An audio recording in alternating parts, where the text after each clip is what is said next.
nimesema haitaendelea, na nimekata mambo ya kukopa madeni by a huge margin. Na ndio mimi nakubaliana na askofu kwamba kama nchi hatuwezi kuendelea kukuza uchumi wetu kwa madeni. Tutakuza uchumi wetu kwa revenue ambayo sisi wa Kenya tutatoa, tuweze kupeleka Kenya mbele. We have done two fundamental things. Number one, tumebadilisha mambo ya NSSF. Sasa ile pesa tulikusanya in 60 years, almost 350 billion, we are going to double it in 4 years because of the new model of funding in NSSF. So we have a credible plan on how to raise resources that will underpin our development and drive our progress as a nation. Nakushukuru sana askofu. Nimesikia ulisema tukiongeza mazao shambani ya maziwa tithe itaongezeka na mambo yako itakuwa sawa.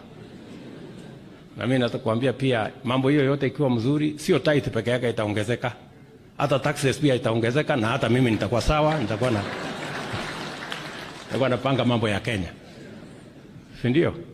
That's why growing our economy is central to our progress. It's good for the church, it's also good for the government. Sindio? So tutashirikiana pamoja askofu in that manner. Na kumalizia vile askofu wetu ametuambia na ametu-encourage ya kwamba tuwe na imani. We must love our country. It is the only country we have. We must work for it. Na askofu amenisema kitu ya muhimu sana. Ameniambia tutalipa ushuru, lakini si ndio, hatutaki pesa yetu iibiwe na watu pale kwa ufisadi na ukora na matendapreneurs na wengine. Mimi nataka nikuhakikishie Bishop, pale Kasarani nilipatiwa Biblia, nikapatiwa katiba, na pia nilipatiwa upanga. Hii upanga hii ni ya kufyeka hawa wafisadi wote na wakora wote. Hiyo I will not spare them.